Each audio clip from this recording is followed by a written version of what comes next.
Welcome to Deep Dive by the Quiet Footnote. Today we're unpacking a book that has, well, profoundly shaped how many people think about communication, personal change, even our own internal worlds. It's Introducing NLP by Joseph O'Connor and John Seymour. And just quickly, NLP, Neuro-Linguistic Programming. It's basically about how our brains neuro-process things. Right, through our senses. How linguistic shapes our understanding and how we communicate. And how our patterns, our mental programming, can actually be identified and, well, changed. This isn't just a standard book review, though. We're on a mission here. We want to extract the most potent nuggets of wisdom for you, our listener. So whether you're looking to sharpen your communication skills, maybe overcome some limiting beliefs, or just have those aha moments. Yeah. Perspective shifts, yeah. Exactly. We've got you covered. We dove deep into what the authors were aiming for, the context back then, and crucially, how it all stacks up today. Indeed. O'Connor and Seymour, they saw a real gap. They saw communication just breaking down, people hitting invisible walls in their lives. And NLP itself. Sometimes it got tangled in jargon or, presented as some kind of mystical thing or even used manipulatively. Yeah, you hear about that sometimes. Right. So their driving question was something like, how can we give people a practical, clear, ethical toolkit? Tools for better communication, more self-awareness, real personal change, but make NLP accessible, without losing its power or making it weird. Okay, so that's the mission. Let's unpack it. What were they really trying to achieve? What's the core message you think they wanted readers to walk away with? Well, at its heart, I think it's about clarity over mystique and practicality, big time. They wanted beginners to really get what NLP is and, just as importantly, what it isn't. Okay. Giving people actual tools for talking better, influencing ethically, changing things internally. And a huge thing, really central, is modeling excellence. Modeling excellence. What does that mean exactly? It's this powerful idea that human excellence, being great at something, isn't just like magic or innate talent you're born with.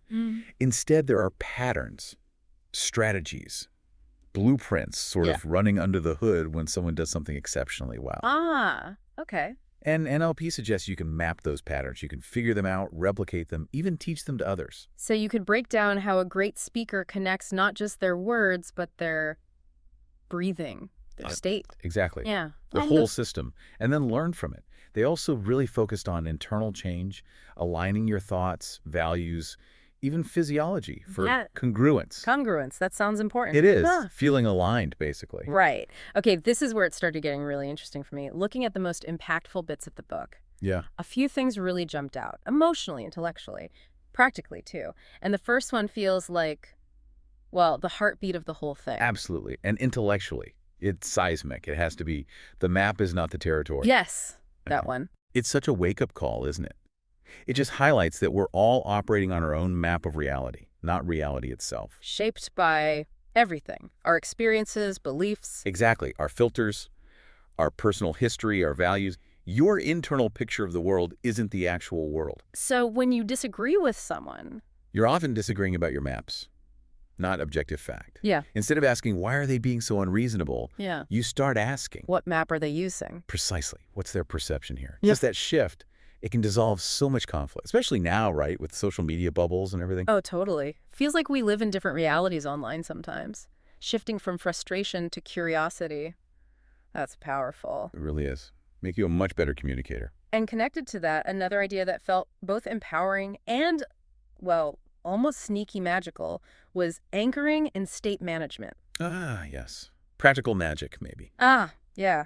The idea you can consciously link an internal state like confidence or calm to some kind of trigger, a touch, a word. Exactly. Like creating a mental on switch for a feeling. So imagine you're nervous before a big meeting. Instead of just hoping you'll feel confident, anchoring says you can summon it. You remember a time you felt super confident, really step into that feeling, the sights, sounds, sensations, and at the peak, you create a unique anchor. Maybe touching your thumb and finger together. Do that a few times, really strongly, and that little physical action can become a direct link to that confident state. You can trigger it when you need it. Wow. It means your emotions aren't just things that happen to you. You can manage them, choose them even. That's genuinely game-changing. It turns feelings into tools. Pretty much, instead of being tossed around by them. Okay, so that's managing your internal state. But what about understanding someone else's map when their language itself is fuzzy or confusing? Right. That's where the meta model of language comes in. Intellectually, this one is fascinating. It's like putting on X-ray glasses for conversation. How like glasses? How Yeah. so? It systematically breaks down how we unconsciously distort information, delete bits, generalize, in everyday talk. We do that all the time, don't we? Constantly. Someone says they never listen. The meta model prompts you to ask, who specifically doesn't listen? Never. Not even once. Ah, getting specific. Exactly. Or, I can't do this. The question becomes, what specifically can't you do? What stops you? What would happen if you did? It trains your ear to hear the missing information, the hidden assumptions, the vagueness behind those big general statements. Brings clarity. It unpacks the language to get closer to the actual experience or belief underneath. Precisely. Opens up possibilities where before there just seemed to be a closed door. I can see how that would be incredibly useful, not just in therapy, but everyday conversations. Absolutely. But then there are those deeper drivers, right? The invisible forces. Our beliefs, our values. Yeah, the book goes there too, and it can be intense. It really can. The section on values, beliefs, and congruence often hits people hard. It's a real gut punch for some. Why is that? Because it shows so clearly that sometimes you can't fix a problem just by changing your behavior. The real block is deeper at the belief level. Thinking I made a mistake is one thing. Believing I'm not good enough, it shapes everything. It's way more corrosive. Right, those invisible scripts running our lives. Exactly. Often totally outside our awareness.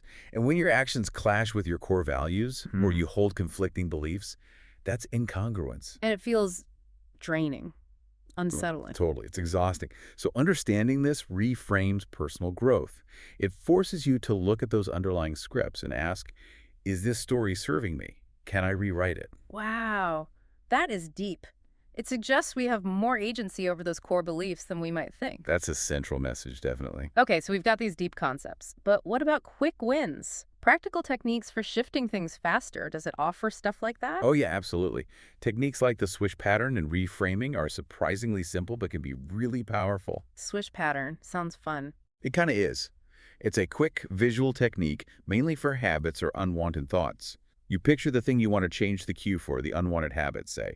Then you rapidly shrink that image down, make it dim, and then you swish it away, replacing it instantly with a big, bright, compelling image of your desired state or outcome. Like snapping from the image of reaching for a cigarette to seeing yourself breathing easily and feeling healthy. Exactly like that. It works directly on how your brain codes the experience. Bypasses trying to fight it with willpower alone. Interesting. Almost like reprogramming the visual cue. Sort of, yeah. Right. And reframing. That's all about changing the meaning of something by changing the frame around it. Like the classic failure is feedback. That's a perfect example. Instead of framing a setback as, I failed, I'm incompetent, you reframe it as, okay, that approach didn't work. What feedback did I get? What can I learn? Changes the emotional impact completely. Instantly. Gives you power back. It's about choosing a more useful perspective. I love that. It makes change feel more accessible, less like climbing a huge mountain. Right. Not always needing years of therapy for every little shift. Now, speaking of powerful ideas, the book also seems to take aim at a lot of common myths we live by, like a mental spring clean. Yeah, it really does. It swings hammers at some fundamental misconceptions, like the idea that we all see the same world. Nope. Back to the map is not the territory. Our filters create vastly different realities. Okay, what else? How about communication is mostly about the words you use? We think that, don't we? We do. Oh. But NLP argues, no, the meaning of communication is the response you get. Ooh, unpack that. It means if someone misunderstands you, it's not their fault for not getting it.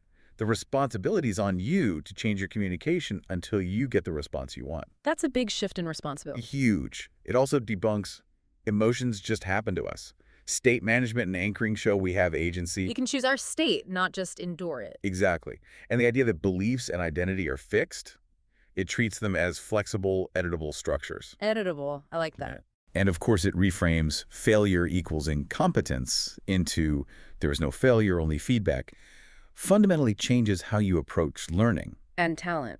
Is it just innate? Another myth it challenges.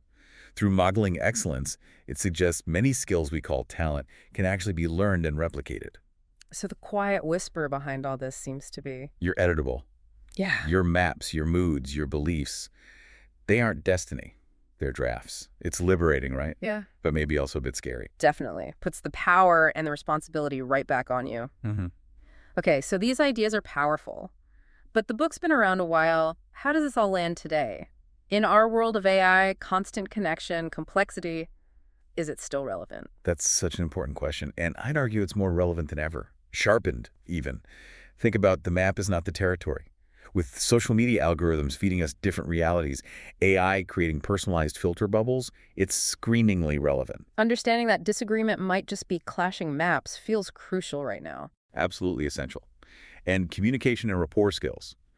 Things like pacing someone's communication style subtly, then leading. Pacing and leading. Yeah. Building connection first. Yeah. In a world of remote work, online teams, global connections, those aren't just nice-to-haves. They're survival skills for building trust and understanding when you don't have all the usual cues. We need them more when we're not face-to-face. Definitely. And anchoring states. Yeah. In our hyperstimulated, anxious world, being able to deliberately call up calm or focus, that's a mental health superpower. A hack for managing the chaos. Totally. And the focus on beliefs, identity, congruence, it feels like cultural medicine for an era grappling with identity crises, comparison culture. Especially online, yeah. That feeling of incongruence seems widespread. It does. And finally, understanding language models like the meta model or its counterpart, the Milton model. Milton model, what's that briefly? It's sort of the opposite of the meta model. Uses artful vagueness, metaphors, indirect language to influence the unconscious, often used in hypnosis or persuasion. Understanding both. That's critical literacy now. It helps you see through manipulative language, political spin, even how AI chatbots are designed to persuade. It helps you ask better questions. So you're not just swept along by persuasive language, whether from a person or an algorithm. Exactly. You have more awareness, more choice. They'd probably also stress using these tools ethically, especially now, for creativity, problem solving, finding flow, not manipulation. So the message seems to be, these tools aren't just for therapy anymore. They're like lifelines, basic literacy for navigating this world. I really think so. It's ironic, isn't it? A somewhat niche toolkit becoming fundamental. Yeah, it really is. Okay, if we had to boil all this down, 5 core insights, 5 truths from this book to maybe tattoo on your brain, what would they be? Okay, top 5, author's perspective, I'd say. 1, the map is not the territory. Your perception isn't reality. Understand your map, respect others. Conflicts often stem from mismatched maps. Got it. Number 2. 2, state can be chosen, not endured. Emotions are more programmable than you think. You can learn to generate confidence, calm, focus when you need them. Okay. 3. 3, language shapes reality. Words create worlds. Questioning and reframing language, yours and others, frees you from limiting stories. Powerful. 4. 4, beliefs and identity are flexible. Who you are, what you think is possible, it's not set in stone. You can reshape your identity and beliefs. You're editable. And the last one. 5, excellence can be modeled. Greatness isn't just magic. By decoding how someone excels, their strategies, their mindset, you can learn their path. Map isn't territory. State is chosen. Language shapes. Beliefs are flexible. Excellence is modeled. That's a solid list. I think it captures the essence. And if we had to summarize the whole book in just one sentence, what would it be? Ooh, a single sentence. However, Introducing NLP is a practical guide to reprogramming how you think, feel, and communicate. Showing that perception is a map, not reality, and with the right tools, you can redraw that map to live, lead, and connect more effectively. Yeah, that works. That hits the key points. And connecting it all, that underlying message, the one that really resonates, it's that idea. You are not fixed, you are editable. It subtly shifts your whole perspective. Reality isn't just out there, you co-create it. Power doesn't have to be forceful. Influence can be gentle. Excellence isn't exclusive, it's learnable. Yeah. And language is like spellcraft. It shapes everything. From passive recipient to active architect. Beautifully put. That's the shift. Okay, so this all sounds great, but how can you, listening now, actually put these ideas into practice? It's not about jargon, right? It's about doing stuff. Exactly. It's experimental. So here are a few things inspired by the authors you could try. Next time you're in a real disagreement, instead of digging in your heels, just pause. Ask yourself, okay, what map might they be using? See how that shifts things from combat to curiosity? Simple but powerful. Try consciously building rapport. Subtly match someone's posture or maybe their tone of voice for a bit, then gently shift yours. See if they follow. It's a fascinating way to see connection happen. That pacing and leading idea in action. Anchor a resourceful state. Remember a time you felt really confident or calm. Relive it fully. As the feeling peaks, link it to a unique touch like squeezing a knuckle. Practice that. Then use the anchor when you need the feeling. Your personal on switch. Use the meta model on yourself. Catch that vague negative self-talk like, I can't do this. Ask yourself, what specifically can't I do? Always. What stops me? Get specific. It breaks the spell. Undermines those limiting generalizations. Yeah. Maybe try the swish pattern. Picture that unwanted habit cue, shrink it, make it dull, then swish. Replace it instantly with a bright, compelling image of you doing what you want instead. Play with it. See what happens. And crucially, actively reframe failure. When something doesn't work out, don't label yourself. Ask, what's the feedback here? What did this teach me about my map or my strategy? Turn every outcome into useful information. And the authors would definitely add, approach these as experiments. Be curious. See what works for you. And, don't rely only on NLP. Integrate it. Pair it with current psychology, neuroscience. Keep learning. Good point. Stay updated. And critically, the ethics piece. When using influence, aim for alignment. Aim for consent, for care. Because these tools are powerful, and without that ethical grounding, They can backfire or just feel manipulative. Exactly. Win-win or no deal, basically. Okay, so after this deep dive, what's next for you? Here's a provocative thought to chew on. What if the biggest barrier to your growth isn't actually out there circumstances, other people, but it's the limits of the map you currently hold about what's truly possible for yourself? That's a good one to sit with. Maybe consider which one idea or one practical technique you'll actually experiment with this week. Will you try noticing maps in a conversation? Anchor some confidence before a task. The real value of this book, like any knowledge, isn't just in knowing it. It's in the doing. Exactly. It lies in the application. Well, that's all the time we have for this deep dive. Thank you so much for joining us on this exploration of introducing NLP. Until next time, keep exploring, keep questioning, and keep redrawing your map of the world.